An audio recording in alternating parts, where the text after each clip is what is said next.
Welcome to my Bard story. And welcome everyone to our deep dive today. We're heading into Genesis chapter 10.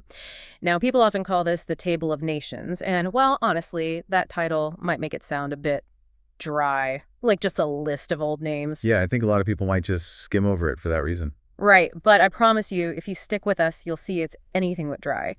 This chapter, it's incredibly rich, actually quite complex. It lays down some really crucial theological foundations for how we understand God's big plan, his global plan for all humanity. So much more than just who begat whom. Exactly. It's packed with surprising connections and deep insights that can genuinely shift how we see the early world and God's work in it. Our goal today really is to dig under that surface beyond what looks like a simple genealogy and find the amazing depth that's hidden there. That's spot on. And our mission here is definitely to move past just a surface reading. We want to unpack the really key bits of knowledge from our study note. We hope to offer you some maybe surprising facts and essential insights that you can actually use. We really hope these discoveries will enrich your preaching, your teaching, your pastoral ministry day to day. And this is especially for you, our dedicated Taiwanese pastors and theological students, faithfully working, often not in your first language. We want to help you find those aha moments, connect these ancient words to today's world and find practical takeaways that make sense right now. Yeah, we want you feeling really equipped and informed when you tackle this foundational part of the Bible. Okay, so let's dive right into the text itself. We'll start with Genesis 10, verse 1, using the New Living Translation. This is the account of the families of Noah's sons, Shem, Ham, and Japheth, who had children after the flood. Such a significant start, isn't it? That very first phrase, this is the account. It uses a Hebrew term that's just foundational for understanding Genesis. The word is tolodut. Now, our English Bibles translate it in various ways, generations, descendants, account, like the NLT here. But, scholars really emphasize that tolodut means much more than just a static list. Okay, so if it's not just a genealogy, what's the deeper layer? What else is implied in Tolodut? Well, that's the million-dollar question, isn't it? It points to what scholars like Kenneth Matthews call a development history or a story of origin. Think of it less like a flat family tree and more like a dynamic story unfolding how a person or a family line came into being, how they grew, spread out, maybe impacted the world. It's about movement, development. Like chapters in a bigger story. Precisely. Yeah. And throughout Genesis, this word tolodut acts as a key structural marker. It links different sections, basically telling the reader, okay, here comes a new part of the story. It guides you through the unfolding drama, creation, sin, and God's relentless plan for redemption. That's really helpful. So if this is a development history, how does that change the way we should read Genesis 10? What are the big takeaways? Oh, the implications are huge, especially theologically. It means this chapter isn't just about recording names. It's a historical account, showing how humanity, after that catastrophic flood, started the massive task of repopulating the whole earth. And in doing that, it establishes a really profound truth we sometimes miss, the basic unity of all people. Unity, how so? Well, every single person, every nation, every language group today, ultimately, we all trace back to Noah's family. It's a foundational biblical truth. It just dismantles any idea of racial superiority or inherent division. It says, deep down, we are one family, one humanity, under one God. Wow. That's powerful. And that little phrase, after the flood, it's not just timing. It really underscores this new beginning for human history, a fresh start God provided. It's a declaration of God's saving action and his plan for a renewed humanity. It sets the stage for the global scope of his later covenant with Abraham. A really powerful theological point about unity and new beginnings. But looking at verse 1 again, something strikes me as maybe a bit odd, structurally. It lists Noah's sons as Shem, Ham, and Japheth. But then when you read the detailed genealogies that follow in the chapter, the order is different, isn't it? It goes Japheth, then Ham, then Shem. Why the switch? Is it just random, or is there something strategic going on there? That's a great catch. And no, it's definitely not random. It's actually a really clever bit of literary and theological work by the author. Scholars like Gordon Wenham and Kenneth Matthews point this out. They call it a chiasm, or sometimes an inverted order. It's a literary technique. A chiasm. How does that work here? Well, in a chiastic structure, you present elements in a kind of symmetrical or inverted pattern. ABC, then maybe CBA.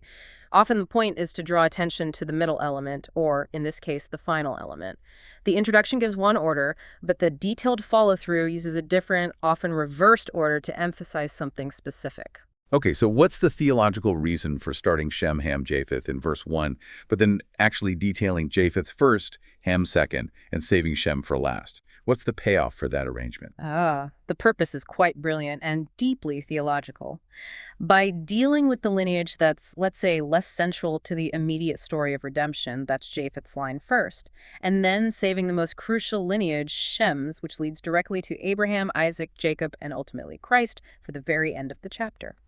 The author creates this powerful theological spotlight. It's like drawing the reader's eye, focusing attention on the line of promise. Like a funnel, narrowing the focus. Exactly like a funnel. The wide overview in verse 1, then the narrative beam narrows progressively towards Shem. It's not just history. It's guiding our understanding of where God's redemptive focus lies. It's subtle, but it shapes how we read, preparing us for Abraham's call in Genesis 12 and the whole covenant story. It shows that even with humanity spreading far and wide, God has a specific focused plan he's working out. All right, moving on then. Our study note guides us next to Japheth's descendants in Genesis 10, verses 2 through 5. This is our first detailed look at that post-flood spread. 2, the descendants of Japheth were Gomer, Magog, Madai, Javan, Tubal, Meshech, and Teres. 3, the descendants of Gomer were Ashkenaz, Rephath, and Togarmah. 4, the descendants of Javan were Elisha, Tarshish, Kittim, and the people of Rhodes. 5, their descendants became the seafaring peoples that spread out to various lands, each identified by its own language, clan, and national identity. Thanks. Yeah, this section on Japheth, it immediately gives us a vital geographical picture. Scholars using ancient history and archaeology generally agree these nations settled primarily north and west of Israel. We're talking about the areas around the Black Sea, the Caspian Sea, the Mediterranean, basically the early Indo-European peoples. And these names, though ancient, often have pretty solid links to historical groups we know. Can you give us a few examples that helps to connect these names to actual peoples or places we might recognize? Sure. For instance, Gomer is widely linked to the Sumerians, horse-riding people around the Black Sea, known to the Assyrians. Magog is often connected with the Scythians, those powerful nomadic warriors from the Eurasian steppes. Madai points to the Maids, who built a major empire in ancient Iran, later joining the Persians. And Javan. That one sounds familiar. Javan is particularly interesting. It's the Hebrew term for the Ionians, essentially the Greeks, the forefathers of Western civilization, really. And then Tubal and Meshech, they're usually associated with kingdoms in Anatolia, which is modern-day Turkey, often mentioned in Assyrian texts. So you see, these aren't just obscure tribes. They were significant ancient peoples who shaped the world back then. Definitely paints a picture of major players, and verse 5 mentions seafaring peoples. What exactly does that mean here? Just island dwellers? Oh, no, it's broader than that. Scholars like Alan Ross and Nahum Sarna point out that this phrase, sometimes translated coastland peoples, refers generally to the coastal regions of the Mediterranean and even beyond. It suggests a wide spread across sea routes and coastlines. It shows these peoples actively moving, trading, settling new areas. So it emphasizes the dispersion. Yes, it paints a picture of an expanding population actively doing what God commanded back in Genesis 9.1, fill the earth. It tells us that even way back then, human migration was far-reaching, using the seas to spread out. That shows a widespread. But here's something that often comes up, a point of tension for readers. Verse 5 clearly mentions diverse languages, clans, and nations, each identified by its own language. Yet, just a chapter later, Genesis 11.1 says the whole earth had one language. How do we square that? It feels like a chronological mix-up. That's a classic question. And yeah, it trips people up. But there's a very common and well-accepted scholarly way to understand this. Thinkers like Claus Westermann talk about an overview and close-up relationship. Or you could see it as result and cause. Okay, explain that a bit more. Result and cause. Right. So chapter 10 gives you the result. It's the big picture, the overview of how the nations ended up spread out, diverse with different languages and locations. It's like a snapshot of the world after the dispersion happened. So chapter 10 shows the state of the nations. Exactly. And then chapter 11 provides the cause. It zooms in dramatically on the Babel event. It explains why that linguistic and geographical split happened. The author, knowing the whole story, chose to give the overview first in chapter 10, showing God's command to fill the earth being fulfilled, in a sense. Then in chapter 11, he gives the theological backstory, the reason for the diversity, especially the language diversity, rooted in human rebellion at Babel. Ah, so it's a literary strategy, not necessarily strict chronological order in every detail. Precisely.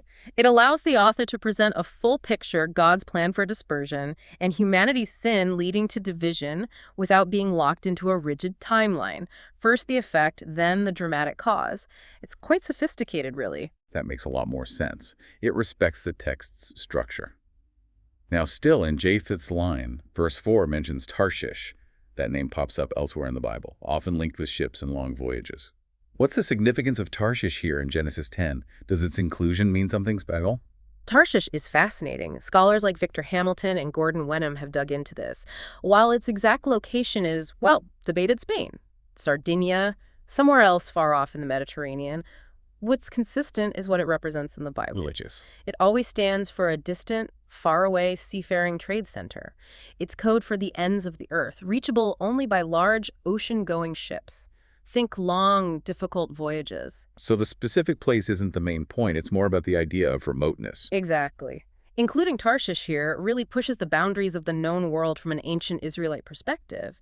It hints that God's command back in Genesis 9 to fill the earth has a truly global scope. Listing a descendant reaching such a remote place, way out at the edge, it subtly suggests humanity is indeed spreading far and wide, touching the limits of the imaginable world. So it's a theological hint about God's worldwide plan. I think so. It foreshadows the universal reach of God's plan, which we see later in the prophets. Think of passages where nations from afar, even from Tarshish, come to worship God, like Isaiah 60 mentioning ships of Tarshish bringing sons from afar. It's an early sign that God's redemptive plan isn't just local, it embraces the entire globe right from the beginning. Okay, our deep dive now moves to a really extensive and, frankly, crucial section. Ham's descendants in Genesis 10, verses 6 through 14. This part feels especially important, partly because it connects to future endings of Israel, and of course it introduces the very mysterious figure of Nimrod. The tone shifts here. 6. The descendants of Ham were Cush, Mizraim, Put, and Canaan. 7. The descendants of Cush were Seba, Havilah, Sabta, Rama, and Sabtika. The descendants of Rama were Sheba and Dedan. 8. Cush was also the ancestor of Nimrod, who was the first great warrior on earth. 9. He was a mighty hunter in the Lord's sight. That's why people say this man is like Nimrod, a mighty hunter in the Lord's sight. 10. He built his kingdom in the land of Babylonia, with the cities of Babylon, Erech, Akkad, and Calneh. 11. From there he expanded his territory to Assyria, building the cities of Nineveh, Rehoboth-ir, Calah, 12, and Rezin, the great city located between Nineveh and Calah. 13. Mizraim was the ancestor of the Ludites, Anamites, Leabites, Naphtuhites, 14. Pathrusites, Casluhites, and the Caphtorites, from whom the Philistines came. Yeah, this section on Ham is incredibly dense and significant. Geographically, these descendants spread mainly across Africa, southern Arabia, and, critically for Israel, Canaan. Their presence here is key because many of these groups become major players, often adversaries, in Israel's later history. Can you remind us of the main Hamitic nations mentioned here and their connection to Israel, just to anchor us? Sure. You have Cush, which is ancient Nubia or Ethiopia, south of Egypt, often involved militarily in the region. Mizraim, that's the Hebrew name for Egypt, a dominant power that plays a massive, often negative role in Israel's story, obviously starting with Exodus.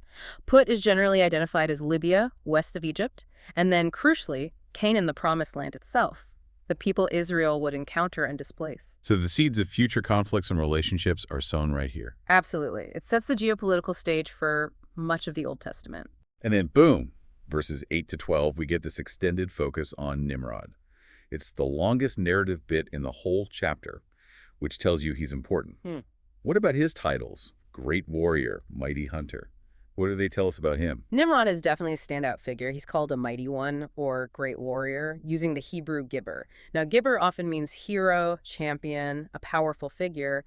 But Nimrod is presented here as the first person in history to establish an empire, a kingdom built on centralized power. Very first empire builder. That seems to be the implication. A major shift from scattered tribes to organized, powerful kingdoms with cities and military might. He's a pioneer in human empire building. And the phrase mighty hunter in the Lord's sight, or before the Lord, Lipni YHWH. That sounds potentially positive, but maybe not. What's the debate there? Yes, Lipni YHWH. That little phrase sparks a lot of discussion. Is it good, bad, or neutral? One view is that it's neutral or even positive, like he was so incredibly mighty, even God took notice, a way of saying superlatively mighty. But given his connection to Babel and empire building, that feels a bit off, doesn't it? It does seem potentially dissonant with the broader narrative of human pride, which is why the dominant scholarly view tends towards a more negative reading. Scholars like Sarna, Alan Ross, Bill Arnold, they argue the context points towards Nimrod being a challenging, maybe even defiant figure. Before the Lord could mean he was brazenly showing off his power in God's face, or acting against God's will, almost like, look at me, God. Wow, like a direct challenge. Possibly. Sarna even suggests a wordplay on his name. Nimrod sounds like the Hebrew verb marad, to rebel, so his name might implicitly mean, let us rebel.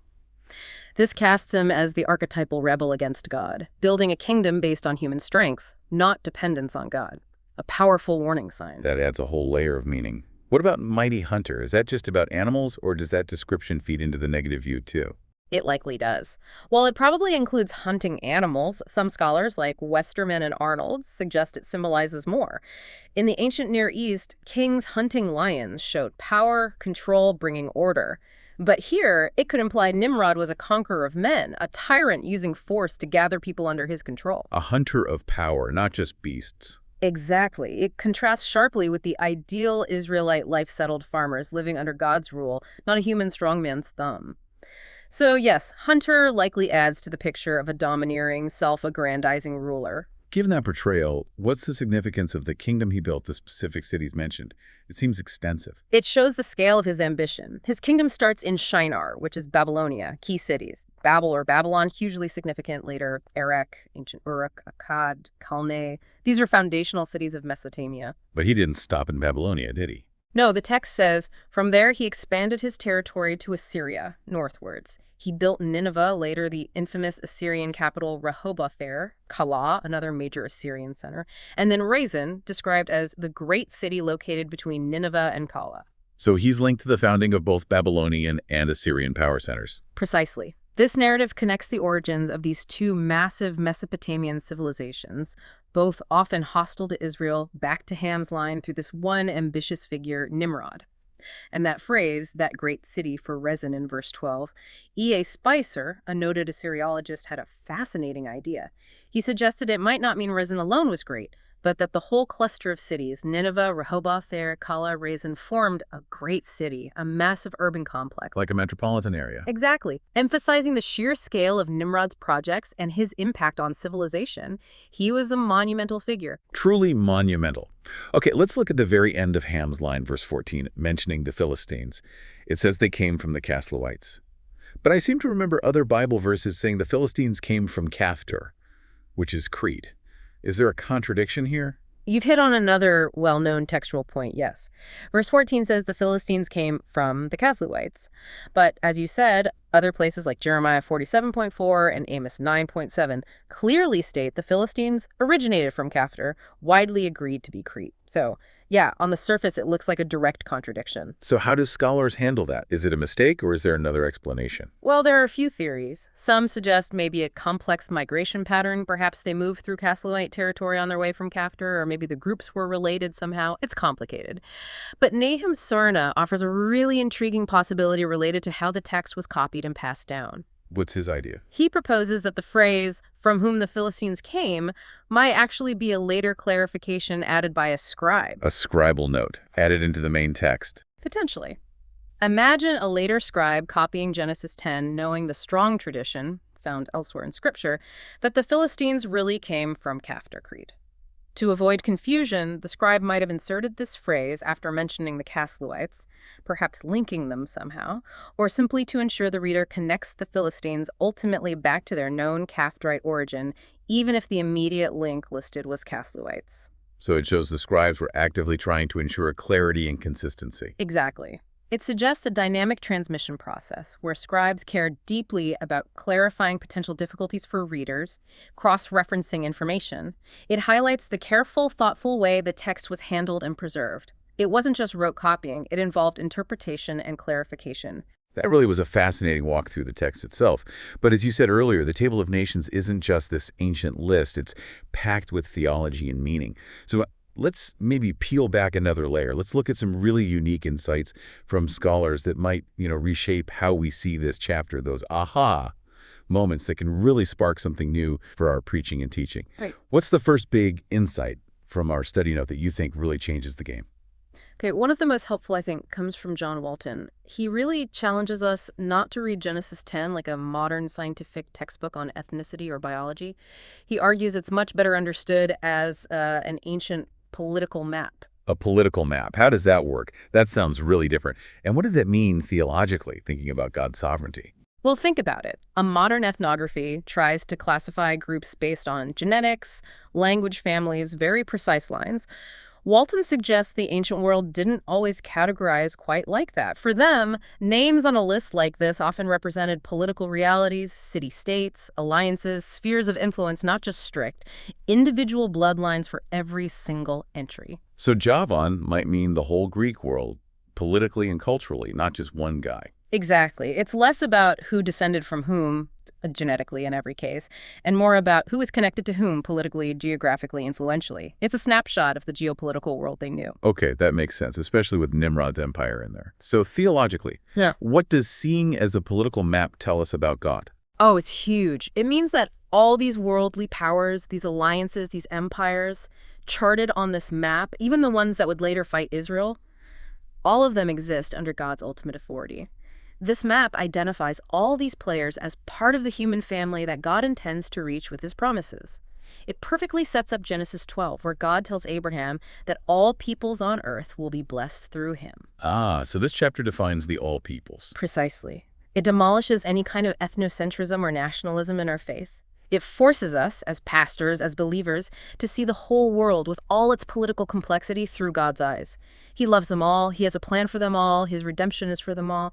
It demands a truly global perspective in our ministry. A powerful call for a global mindset. Now, another scholar, Nahum Sarna, talks about the duality of the Nimrod tradition. It's this tension he highlights between the Bible's description and later traditions. Why is that important for us? Yes, Sarna's point is crucial for careful interpretation. He notes that Genesis 10 itself gives a relatively brief description of Nimrod, mighty warrior, hunter, city builder. It's concise, maybe even a bit restrained. But later Jewish traditions, especially in the rabbinic writings, and even some early Christian interpretations, they develop this much richer and overwhelmingly negative picture of him.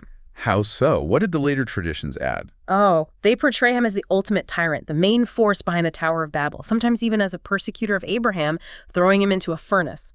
Really dramatic stuff not found in Genesis itself. Wow. So later stories really painted him as the arch-villain. Why does distinguishing between Genesis and these later stories matter for pastors and teachers today? Because we have to be careful interpreters. We need to separate the inspired biblical text from later, sometimes legendary developments. While those traditions are fascinating for understanding how people read the text later, we can't treat them as if they are the biblical text. Knowing the difference lets us read Genesis 10 more faithfully, understanding what the original author likely intended, without reading later biases back into it. It keeps us grounded in Scripture itself. That's a vital discipline, sticking to the text first. Yeah. Okay, thinking about structure again, Claus Westermann described Genesis 10 and 11 having an overview and close-up relationship. Can you unpack that a bit more? How does that literary view help us? Westermann's insight here is brilliant for appreciating the author's skill. He says chapters 10 and 11 aren't just sequential, like step 1, step 2. Instead, they work together, like using different camera lenses. Chapter 10 is the wide-angle shot, the overview. It shows the result, humanity spread across the earth, diverse nations, different languages. It's the big picture of what happened. The panoramic view. So chapter 11 is the zoom lens. Exactly. Chapter 11 is the close-up. It zooms right in on the pivotal event Babel that explains the reason for the diversity and division. Chapter 10 already showed us. This strategy lets the author emphasize both God's command to fill the earth, Chapter 10 shows it happening, and the human rebellion that caused the scattering and language barriers. Chapter 11 explains why. It's a really effective way to tell the whole story, highlighting different theological points. That really does show a sophisticated narrative technique. Now, Westermann also had that other striking insight about Nimrod embodying the paradox of urban civilization. That sounds incredibly relevant today. What exactly is that paradox? This one really resonates, doesn't it? Westerman points out that Nimrod, the first great city builder, represents this inherent tension within cities themselves. On one hand, cities are amazing centers of human cooperation and achievement. People come together, specialize, innovate, you get progress, technology, culture, trade. Cities show what humans can build together. The positive side, achievement, progress. But a paradox means there's a dark side, too. Precisely. Cities also become centers of concentrated power, human pride, and often deviation from God's ways. When people cluster together, relying on their own strength, the temptation towards self-sufficiency, towards building things for their own glory, gets amplified. Nimrod, building his mighty cities and kingdom, embodies both, the peak of human ingenuity and a monument to human arrogance, often acting in defiance of God. His cities become symbols of human power for its own sake. And that tension is still so real today, isn't it? Our modern cities showcase incredible human ability, but also intense problems, power struggles, inequality, maybe a turning away from God. Absolutely. It turns Nimrod into more than just an ancient king. He's an archetype. It forces us to ask about our own collective projects, our businesses, our institutions, even our churches. Are we building magnificent things that ultimately point to human pride, or are they offered in humility for God's glory? Whose kingdom are we really building? It's a constant check on our motives. A very sobering thought. Finally, let's circle back to Tarshish. Gordon Wenham suggested it's more than just a place. It's an early hint of, well, globalization. How does mentioning this distant place suggest something that big? Wenham, building on that idea of Tarshish representing the ends of the earth, suggests its inclusion here is profoundly theological. Listing a descendant associated with such a remote, seafaring place right at the edge of their known world implies that God's command to fill the earth is already unfolding on a vast, almost global scale, even this early on. So it's not just about filling the local region, but connecting distant parts of the world. Exactly. It hints at a universal scope and interconnectedness across great distances. This early sign of widespread human movement and interaction sets the stage for God's universal plan of redemption. It foreshadows those later prophecies about distant nations like Tarshish being drawn into God's story.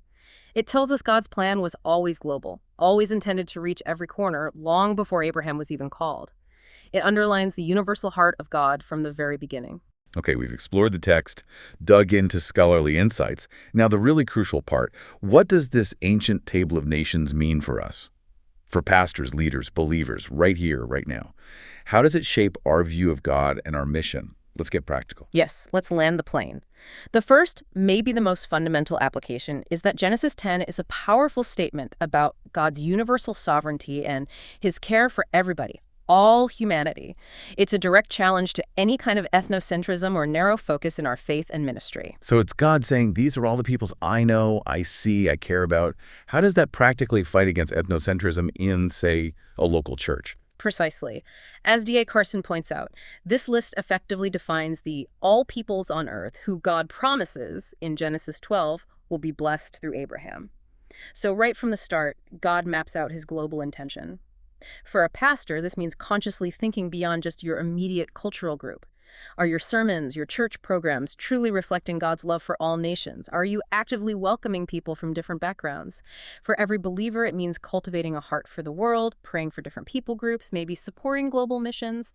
It calls us to see everyone through God's eyes, recognizing his love and plan for every single group, dismantling any sense of us versus them. That's a constant challenge, isn't it? To broaden our vision beyond our own context. Okay, second application.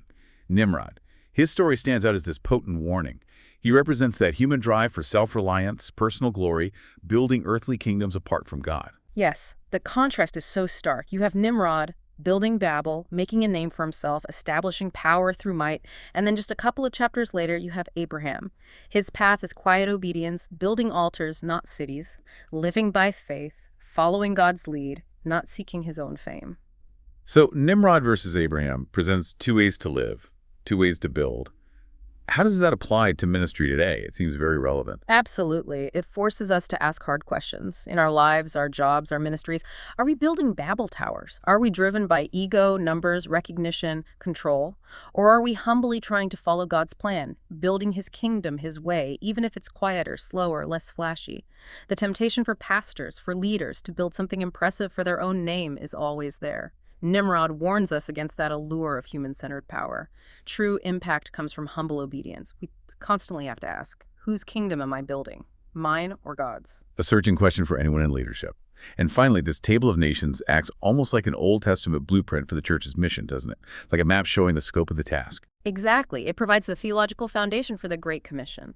When Jesus says, "Go and make disciples of all nations," Genesis 10 helps us understand the sheer breadth and diversity of what all nations means. It's not abstract. It's this rich tapestry of peoples God created and loves. And this connects so beautifully to Pentecost in Acts 2, right? Where the Spirit enables the disciples to speak the languages of every nation under heaven. It feels like God is reversing Babel. That's a perfect connection. Pentecost is God's divine answer to Babel's division. Babel scattered people through pride and judgment. Pentecost begins to reunite people in Christ through the Spirit and the gospel proclaimed in their own languages. God's ultimate goal isn't confusion, but reconciliation and unity in Him. So yes, understanding Genesis 10 should absolutely fuel our passion for the Great Commission. It motivates us to take the gospel beyond our borders, beyond our comfort zones, knowing that every single nation, language, and clan is part of God's amazing redemptive plan, destined to be gathered around His throne. It should light a fire for global missions. As we wrap up this deep dive, it's really clear, isn't it? Genesis 10 is so much more than just a list of names. It's this deeply theological text, full of layers that still speak powerfully today about God's global plan. It really is. And that central tension is striking. God's desire for humanity to spread and be blessed, contrasted with our tendency towards pride and rebellion epitomized by Nimrod. But even amidst that, the chapter points forward, narrowing the focus towards Shem, towards Abraham, towards the promise that blessing will ultimately come to all those nations listed.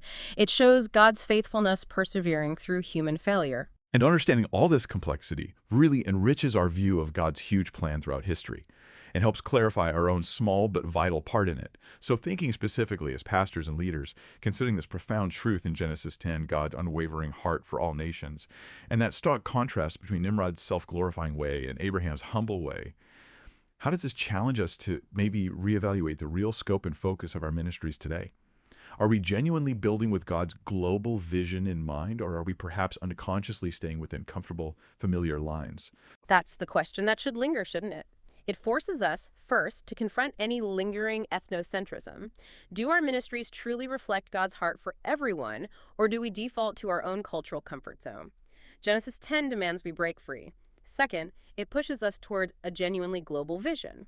Are we actively engaging in prayer, giving, or sending for the gospel to reach diverse peoples far beyond our immediate community? Are we cultivating that global awareness in our congregations? Third, Nimrod is that constant check on leadership style.